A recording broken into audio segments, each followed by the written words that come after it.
టన్నులు ప్రతి సీజన్లో ఇవాళ ఒడ్లు పండించి దేశంలోనే అత్యధికంగా వరి పండిస్తున్న రాష్ట్రంగా తెలంగాణ ఒక ప్రతిష్టను సాధించింది. 500 రూపాయల బోనస్ ఇచ్చి ఇవాళ ఒడ్లు కొంటున్నాం. తాండూరు కందులకి ఈరోజు మంచి మార్కెట్ తీసుకురావడానికి ప్రయత్నం చేస్తున్నాం.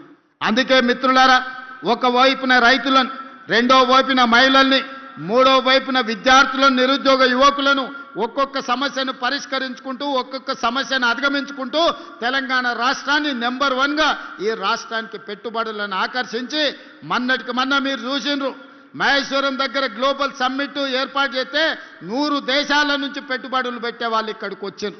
ఇవాళ ఒక గొప్ప ఫ్యూచర్ సిటీని 30,000 ఎకరాలలో ప్రపంచంని తలదన్నే విధంగా ఒక గొప్ప నగరాన్ని ఈరోజు మనం నిర్మించుకోబోతున్నాం.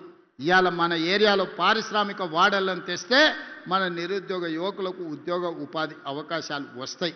అందుకే మిత్రులారా, ఈరోజు సంక్షేమాన్ని అభివృద్ధిని కొనసాగించాలి అంటే మీరు నిండు మనసుతో ఆశీర్వదించాలి. ఈరోజు చిన్నదో పెద్దదో తప్పిదం జరిగితే అది మళ్ళా సరిదిద్దుకోలేంది. పాముకు పాలు పోసినట్టే బీఆర్ఎస్కి ఓటు వేస్తే, ఎందుకంటే కడుపు నిండా విషమే. ఎప్పుడైనా హరీశ్వరరావును చూడండి, నాగుపామును చూడండి ఎట్లుంటుందో, ఆయన నాలుకతో సహా ఎట్లుంటాడో ఒక్కసారి ఊహించుకోండి. కడుపు నిండా విషమే. ఎవడు మంచుకున్నా ఓరోడు, ఎవడు తెల్లబట్టలు వేసుకున్నా సహించరు. అందరూ దివాలా తీసి ఉండాలి, మొత్తం పిచ్చమెత్తుకొని బతకాలని కడుపు నిండా విషం పెట్టుకొని తిరుగుతున్నారు. కాబట్టి ఈ పాములకు మీరు ఓటేస్తారంటే పాముకు పాలు పోసినట్టే. ఈ పాములను మళ్ళా బతకనిస్తారంటే మళ్ళా మన సమస్యలు పరిష్కారం కావు, మళ్ళీ గోసపడాల్సి వస్తుంది వీళ్ళకి ఏమాత్రం అవకాశం వచ్చినా. అందుకే మిత్రులారా, మన పార్లమెంట్లో రంజిత్ రెడ్డి గెలిచి ఉంటే ఢిల్లీలో మనకి ఇంకా బలం పెరిగుండేది. ఇవాళ డాక్టర్ రంజిత్ రెడ్డి ఈ ప్రాంత అభివృద్ధిలో ప్రభుత్వం వైపు నుంచి కూడా మీకు అండగా నిలబడతాడు. మీరందరూ కలిసికట్టుగా ఈ ప్రాంతాన్ని అభివృద్ధి చేసుకోండి.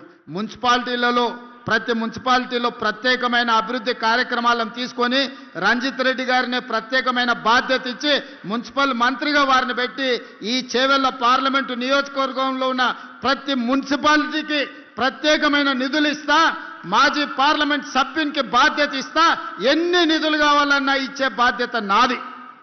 పని చేయించుకునే పని మీది. గెలిపించుకోండి, మీరు నిధులు సాధించుకోండి.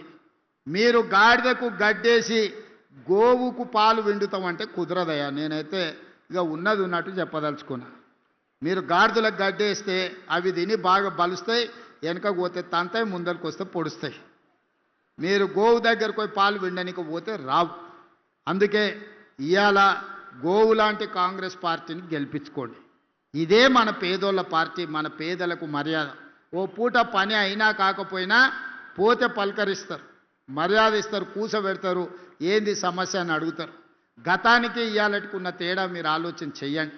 గతంలో ఎప్పుడు ఏ పోలీసోడు వస్తాడో తెలియదు, ఎవ్వరు ఫోన్లో మాట్లాడుకోవాలన్న గతంలో భయం ఉండే.